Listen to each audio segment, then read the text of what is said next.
Hi, welcome back to Movement Mondays. I'm Christopher. I'm an associate therapist here at Sage Therapy Chicago, and I'm back to share with you another skill for using your body to help support stress management, emotional regulation, and other day-to-day functioning. Today's exercise is called the basic exercise, and one of the reasons it's called that is it's fairly simple to do. And I'm going to show you the exercise first, and then today I'm going to get a little nerdy with the science because I really like it behind this exercise. So the first thing I'm going to show you is how to do the basic exercise. And as I mentioned, it's fairly simple. You're going to start by interlacing your fingers and then placing your hands back where the base of your skull meets your neck. Now, with your hands here and nose facing forward, you're just going to shift your eyes to the right, almost as if I'm looking at the right elbow. And as I hold this position here, not straining, I'm looking for a signal from my body. I'm looking for either a yawn, a sigh, or a swallow. And then once I receive one of those signals, I'm going to return my focus to the center, keep my nose pointed forward, and then look to the left. And the same thing here, we're going to wait for a sigh, a swallow, or a yawn. Now, doing this exercise, give yourself about 30 to 60 seconds on each side for you to notice a sigh, a swallow, or a yawn. And here's the interesting part, the science behind this. So, like many of us, you might experience tension in your neck and shoulders when you feel anxiety, distress, anger, those kinds of things. Well, what happens in our body is as soon as we receive any sort of distressing signals, whether that's a thought, whether that's an emotion, whether that's some sort of external trigger, adrenaline and cortisol in our body raise. And one of the very first things that happens is we have these muscles back here in our neck.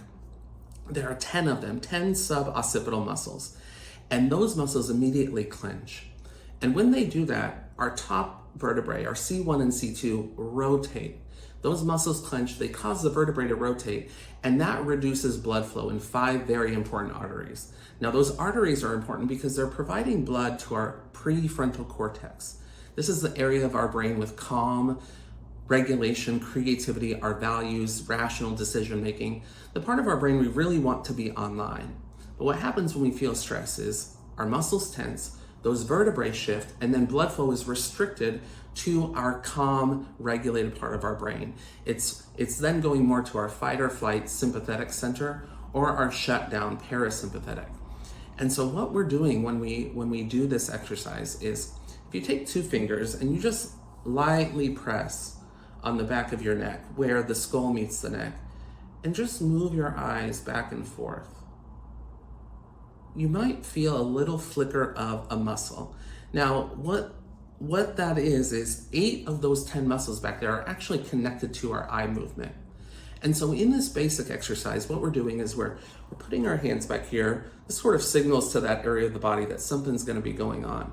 And then as we look to the right or to the left, those muscles hold and then they release. And when those muscles release, those vertebrae re-rotate, blood flows more quickly to our prefrontal cortex, and we're able to be more calm, more regulated.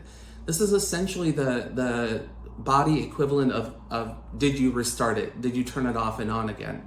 Because what's happening here is as we relax those muscles, the vertebrae shifts, the blood flows back to the prefrontal cortex, our body calms down.